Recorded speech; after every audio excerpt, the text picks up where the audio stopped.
meeting to order at 5:36 p.m. Roll call. Chair Brian Liu. Here. Trustee Sally Chinal. Here. Trustee Steve Gibson. Here. Student trustee Aaron Wong. Thank you. Agenda item A3, public comment on non-agenda items. Are there any public comments? Seeing none, item A4, approval of the minutes for November 12th, 2024. Is there a motion? So moved. Second. Thank you. All in favor say aye.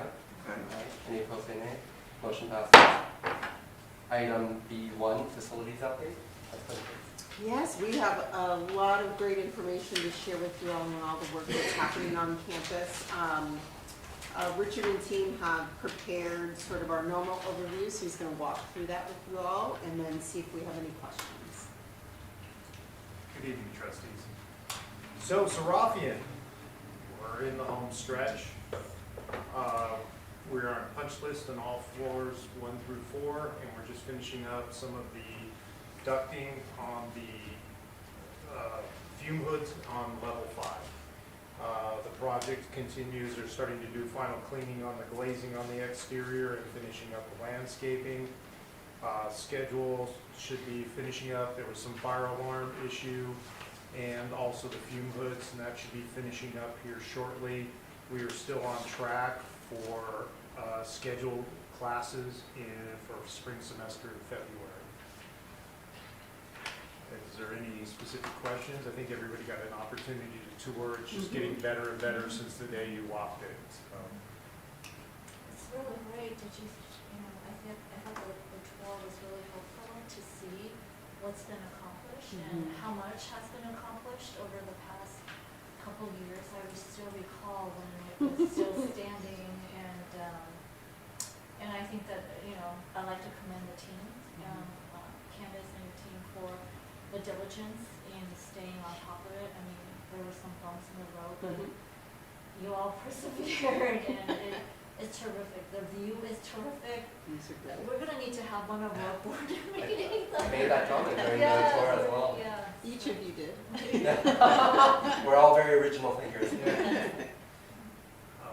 The first floor, in February, the first floor rooms aren't ready, right? Is it what I understood? They are ready. They won't, but our health sciences, they have a licensing sort of requirement where their agencies have to come out and certify.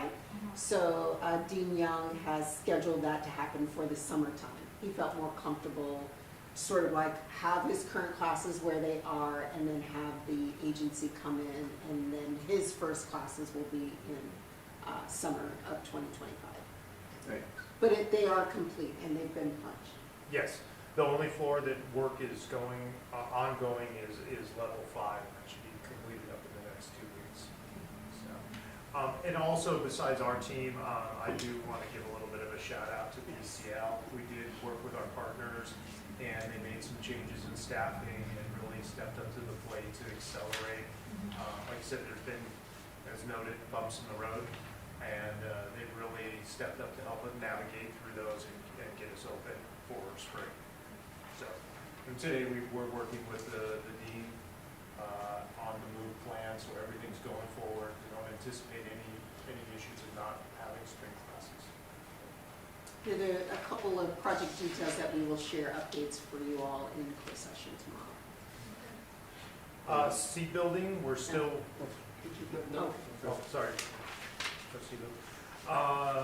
C building, we just finished up the tenant improvement project in C221. That was the last one. We'll be pushing furniture in the next few days and completing that move, and that completes the C building support services, workspaces, renovations.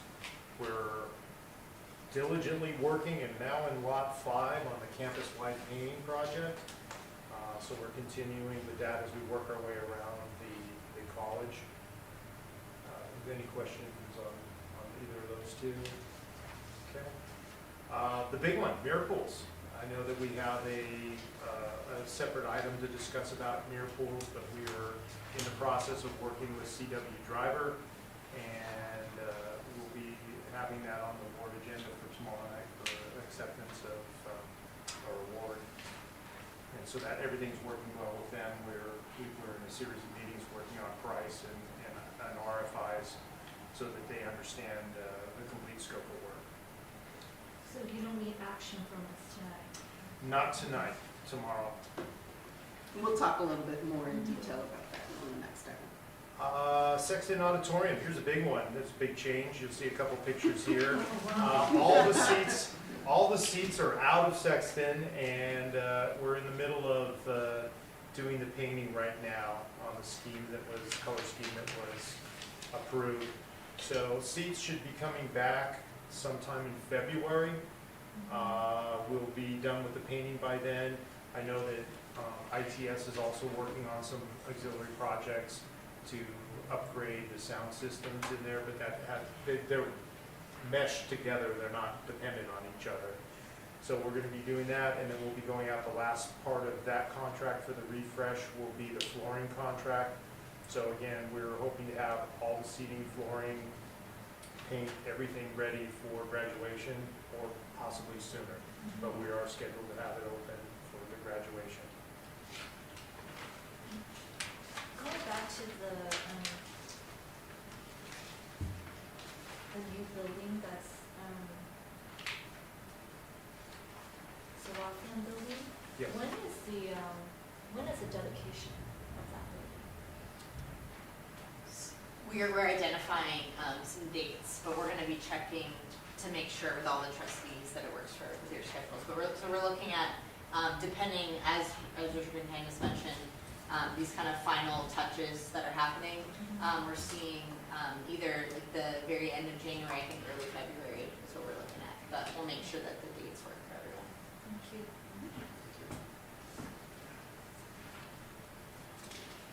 Just to round it out, there's a couple other existing facilities, deferred maintenance projects, roofing campus-wide, the second phase.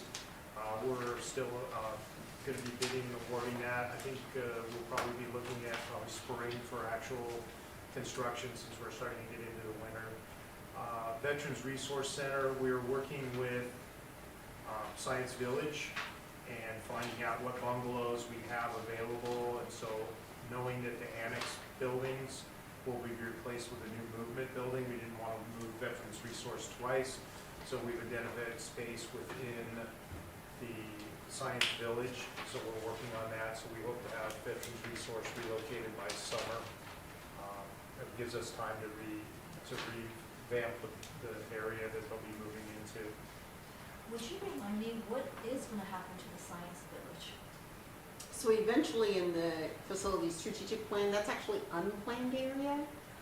So instead of us sort of designating today what could be sort of a shift in college needs in 5 years, we sort of left it, so the intention is to have something there. It could be CTE, it could be another permanent building. We were kind of waiting to see how enrollment and these other pieces sort of feed into what the district's needs are in terms of programming. So currently, once all of the projects, so E-building gets retrofitted and we use that as swing space, once those get completed, then the board, as well as we'll put some recommendations together about what that space should be designated as. The neighbors would certainly, they have advocated for a permanent building, but I think it's important for us to keep the facility strategic plan as flexible as possible, so that as you all sort of see needs and sort of figure out what directions that we want to go in, that we have some capacity to do that in the future. That space is undesignated, as well as potential ideas about the tennis courts, and sort of some of that area could also be rethought of in the future. So the bungalows are going to stay for now? For now. Okay. And they'll serve as swing space for some of these other projects. Quick question related to that as well. So I know the intention is not to have to move the BRC twice. Multiple times. Once the new student support, that centralized building is created, is the intention that BRC would then move there and then have a permanent space there? Yeah, the goal during the programming period of like that design process is to take all of the various student services functions around the college and really sort of reimagine what that building would look like and how they serve students cohesively, you know, in one particular area. Veterans Resource Center, there's thoughts that it would be consolidated in that building, with some ideas of like other ways in which we can bring in sort of like their ability to enter these areas in sort of a interesting strategic way. But yes, the plan is to have, as they're programming that building and having conversations about that the likely area that they would go would be the new student services building. So in a way, this would be kind of a temporary move for now and then. Yes, and then the intention is they get to participate in that planning process. All right, thank you. And shout out to the Veterans Resource Center. They are actually really supportive and really easy to work. Like they're fluid, like they're very flexible in trying to understand that, hey, we have some growing pains. So I just always need to give shout outs to folks who see the bigger vision and are willing to move temporarily in order to for us to realize these larger plans. Dean Carol Calandra has been extremely supportive through the process. The last three projects on the list are deferred maintenance and modernization or upgrades. Center for the Arts, we have a stairwell, exit door replacement that we're working on. In addition to the Child Development Center, we received a new fire alarm. And lastly, Transportation Parking Lot 4 rehabilitation, we're looking at that for cleaning and lighting upgrades in addition to some deferred maintenance work. Any questions? Any questions from the phone? I guess one quick question. What's the timeline for the exterior painting to be completed on campus? Because I know it's been going for a little bit. Yeah, that project basically it will be going all the way into next year. I mean, this summer will be, so they've been working their way around campus. They'll be working on the R building and some of the east side of campus this summer. So they'll be finishing up before, as they work their way around, they'll be finishing up before the end of next year this time. So sometime next school year. Yeah. Thank you so much. Mm-hmm. Anything further from my phone? Just want to thank, obviously, all of y'all and the PCL team for organizing our visit to the Serafi building. It was great to see it come to fruition. And Kitchell, Yeah. we almost forgot Kitchell, which is Chris who did the tour. Our project management team has been wonderful. It was a great time and we really appreciate it. Lots of great photos of you guys in there. Great. Seeing nothing further on item B1, item B2, the mirror pools. Yeah, I get to brag a little bit about this project that is going to be really, really wonderful for the college. So Richard mentioned just briefly in his update that we actually partnered with and will be awarding the contract to a local Pasadena firm, C.W. Driver, who has been really great at sort of jumping in, understanding the vision sort of for what we call our front door, understanding the historic importance of that area, and then also the vision of sort of expanding the infrastructure and services there. So while the project sort of originally sort of was conceived as, oh, we just need to fix the pools, the real goal is to build out that area in a real strategic way, replacing infrastructure. There are new lighting pieces that are brand new that will be able to uplight the area as well as some of the buildings around it, to make it just a real sort of fantastic moment for the college during these really wonderful, like graduation, commencement, when we come up and all the buildings are lit up and things like that. So that's all being bundled in. There's a huge technology component, making sure that there's public Wi-Fi and other sort of network capability for our students as they're sitting in those areas. So it's a major lift from an infrastructure perspective, as well as this visual, like welcoming park-like setting that our students really get to come out enjoy being outside, enjoy, being able to, be on the internet, plus in classes, plus just enjoying each other. So what we're finalizing, which will be for you all, you'll see it on the agenda tomorrow, is just the contract is for the authorization to award that contract to CW Driver is on the board agenda for tomorrow. So we're hopeful that y'all will do that. And that was contingent on us working back and forth with them related to what's called the guaranteed maximum price, the GMP for that project. We expect that to come in at $5.5 or less $1 million.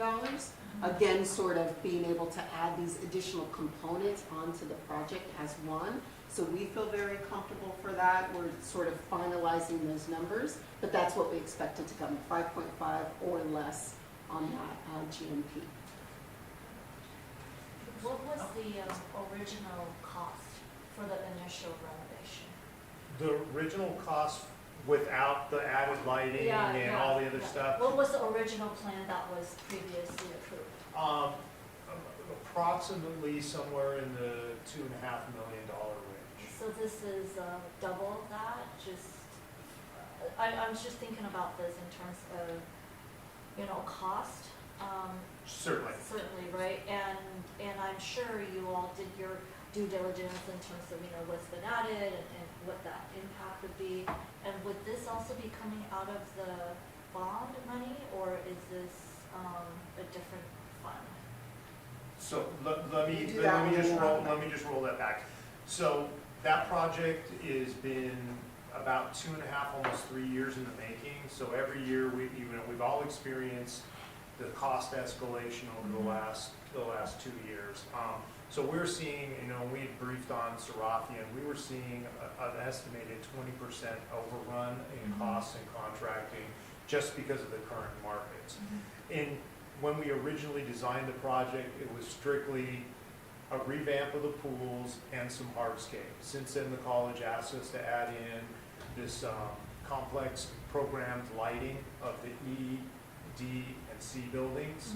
So that was a significant addition to the scope of work and cost. So that got added in, and then the furniture was finally, all the exterior furniture was finally decided upon through shared governance, and we were able to get a price on that. So in addition to that, this price that we're looking at holds a 10% contingency for any scope gap, so that it takes care of, there shouldn't be any change orders. That's why it's called a guaranteed maximum price. And that 10% contingency, if we do not use it, would come back to the district as a cost savings. So if I'm understanding you correctly, what you're saying is that the additional lighting for the buildings are now part of this pool renovation? Correct. That in addition to some infrastructure pieces that weren't originally planned for. So when you talk about furniture and all that, that's also around the pool? Yes. Mhm. Okay. Mhm. All right. Yes. So I was gonna show the fly-through, Oh, I'm not on that computer, I have it on my computer. Okay. So in theory, so if we roll it back, if we do not have any scope gap, we would get the $500,000 of the, roughly, we're waiting for the final GMP, and believe me, I've told them to sharpen their pencils, and we're really grinding on them. But we'll come back in, that money potentially would not be spent, so now you're getting, below the $5 million range on it.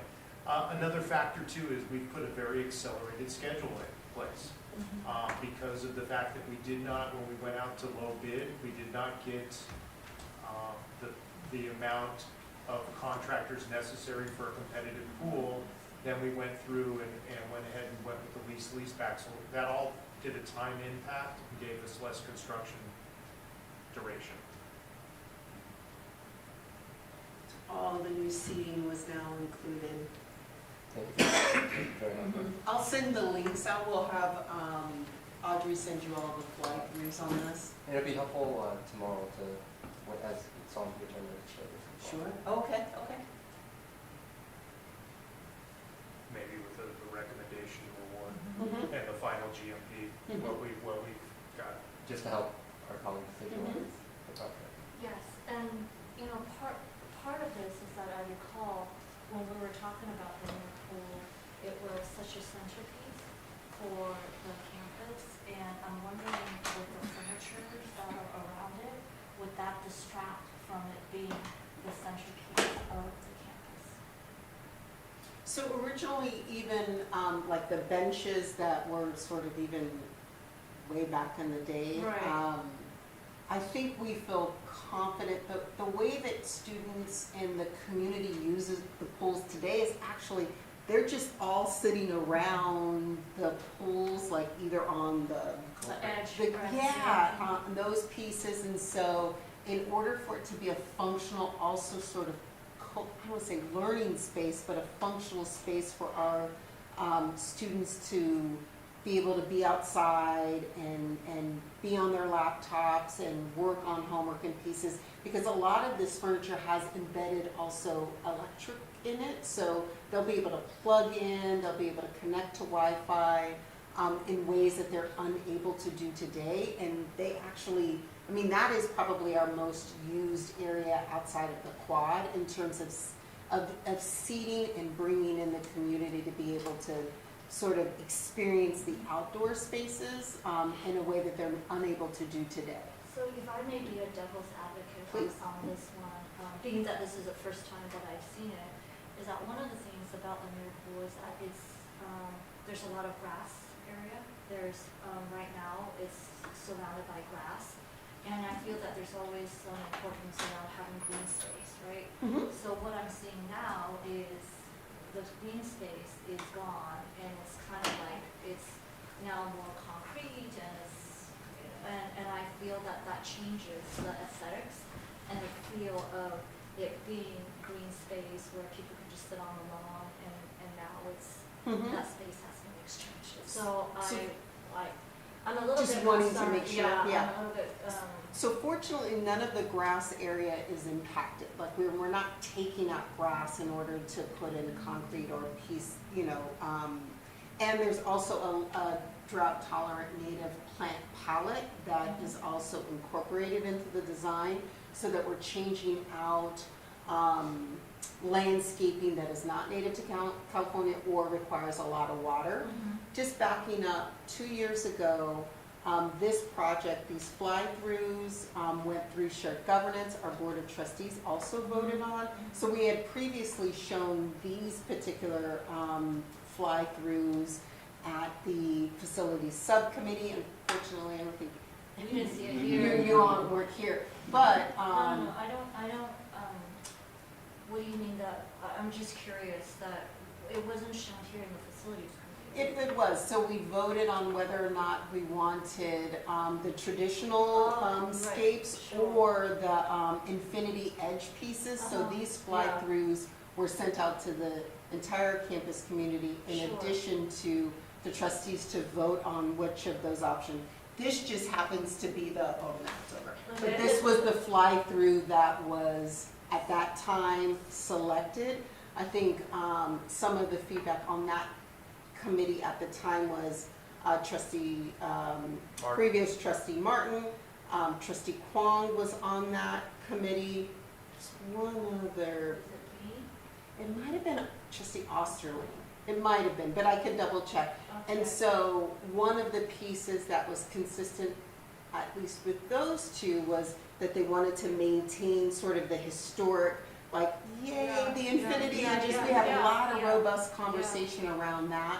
The infinity edges also caused the project to like lose water and evaporation. And so the then direction that we received from the board, because then this went to the board, we actually presented this at a board meeting to select the traditional design for that for that project. So I'd be happy to, I know we do a lot in this meeting, and I know it's easy for us to, Sure, and I don't mean to. Oh, I know. For us to kind of Yeah.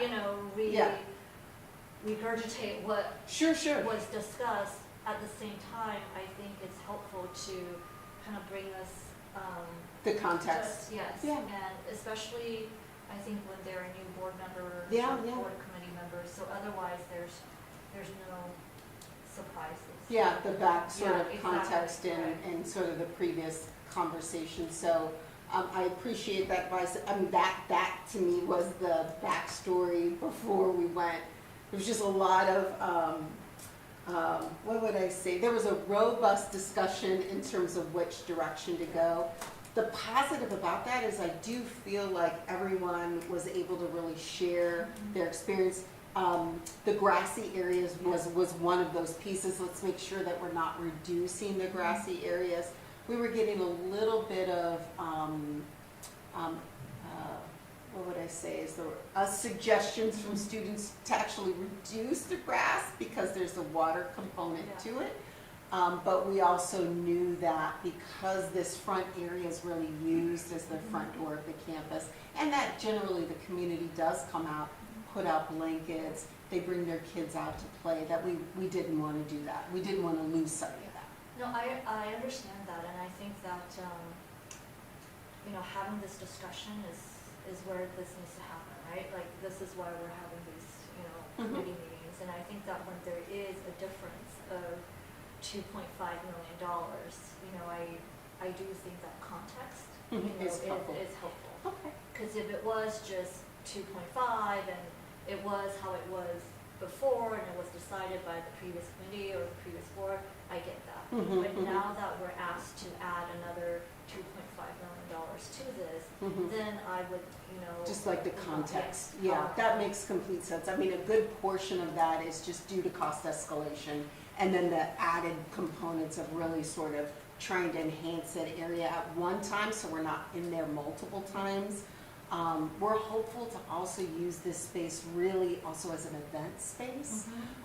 We previously, and I'm not sure if it was last year or the year before, we've had like the foundation scholarship, events out in the front. We also do a really large moment for both our APITA graduation and for our Latina graduation that is actually on this area. So we're really hopeful that it also becomes this sort of really proud event kind of moment. But I love the question in sort of like just clarifying, what was really the shift in the cost? A good portion of that is cost escalation. Another portion of that is adding these additional pieces to support that direction. Thank you. You're welcome. No, so I do remember voting on the design. I don't remember seeing this exact fly-through, but I do remember voting on it, and I was happy with the outcome of the vote. I know there was some differences of opinion on the board at that time, but I was happy with the outcome of that vote. No, I really appreciate Trustee Chandler raising that. I think obviously financial responsibility is an important role for the board. I will say from remembering when I was a student back when the beer pools were slightly more filled, in between classes, right, students would hang out there, and I think it just shows how much life there is on campus when students are there hanging out. And so I do love the idea of making that kind of that place. The furniture makes sense. The one thing that I was curious about, I know you said you want to make them able to charge devices and whatnot. The only potential concern I have is, does that take more money to upkeep, just thinking about rain and other external factors, because these aren't going to be indoors. So fortunately, I mean, there's technology and infrastructure that accommodates or allows for that. I mean, if you're thinking about public parks and things like that, there are always strategies around that. So that's one piece. Another piece that we're always mindful is also the safety of those areas in terms of, interested parties from outside the community can also come here and plug. So we tend to do very similar to like our Wi-Fi access. Those things like cut off at like midnight, similar kinds of concepts and ideas we'll be employing, just so we're not actually attracting folks in the wee hours of the morning to be using our resources for our students and any sort of energy pieces that layer on top of the college and the campus. So we have not only strategies for managing, making sure that stuff is weatherproof, I think is the easiest way to say that, but also that we are mindful of when those areas need to shut down until the morning and then come back online for our student usage. Great, yeah, that was my second question, about Yeah. the open campus Yeah. interaction as well. But to Trustee Chenlow's point, we'll be sure to mention, I think that's really great advice to give context and around any of the changes or shifts that have made since the previous time. So we'll be mindful to do that. Because of the cost. Yes, of course, yes, yes. We're wanting to be great fiscal stewards. Yes. Thank you. Mhm. Right. Anything further from my colleagues? Thank you so much for the presentation of the flight video. Item D3, upcoming Measure PCC contracts. There is one item that's on, I'll let Richard talk about it a little bit. It's the converse on the Measure PCC contracts list. It's our geotechnical, the observation work that has to happen after the preliminary work that's on that contract. Do you want to speak a little Yes, bit more? so during the renovation of the pools, there is the hardscape that has to be removed and redone. And so Converse Consultants is the contractor that will, or is the vendor that verifies the substrates while before we put our new hardscape down. So that's the only one that's coming up and that's separate. That's a quality assurance component that the contractor has graded it properly and compacted the soil so that we don't have missteps or settlement in the future. And how much is that? It's like 50,000. Okay, so it's very, It's a small. We just wanted to yeah. show you continued progress, not only using those funds, but then how they're tied to particular projects here on campus. I want to say it was like $57,000. Anything further? Trustee Wu, one question, and you can tell me if we should take it offline, but Irene, student trustee Wong's actually watching online right now. She texted me a question. It kind of applies to Measure PCC, so I think it's okay to ask in this item, but she said that she had heard some confusion from some students about where spaces might be moving in winter as Science Village becomes a swing space. Is there a way to communicate some of the planned relocations? So I just want to share that. Great question. So Science Village, we actually just met with our instructional partners today to walk through not only their move plans for the faculty, but also the new setup of the science labs that are going to be in the area. A part of that activity, though, is to then say, as our faculty are moving out of Science Village and into Serafian, how do we use the space that they're leaving behind? So we presented some initial plans for that to Dr. Ramirez and Dean Jaramillo today. The dean is kind of working through like, okay, here's what makes sense for us in terms of faculty that are staying behind in Science Village. We do know that we have made the decision to move the Veterans Resource Center into that area. There's a bungalow area that we believe would be a really great fit for their use, as well as our police department has some space in the W building. So as that is offline and we start the abatement process, we are also going to be moving their services into a portion of Science Village. So that project is slated to start the swing space operations for summer of 2025. And then so we will be working with instruction on then communicating those plans out. Once they have a chance to kind of think through it and make sure that all of their needs are covered. But currently nothing is moving out of Science Village outside of the faculty who are moving into the Serafian building. She says Thank you, student trustees. Is that where the camera is? I think so. They're all. Yeah, wave. Jeez. Great. Anything further on this agenda? Seeing nothing, item C1, meeting schedule. I think we have a set schedule, but we'll, I think, send out a notice that we might have to use the February one. Yes, so we actually have already changed the calendar event to be a week prior to the February board meeting. But if there are any issues with that, we can talk offline and make sure it works for everyone. Great. It'll be the same day of the week, same time. Yes, so February 4th. Great. Item D1, any proposed future agenda items? Seeing none, item D1, adjournment. Is there a motion to adjourn? So moved. Is there a second? Second. All in favor, say aye. Aye. Aye. Thank you. Opposed? Meeting adjourned at 6:11 p.m. Thank you.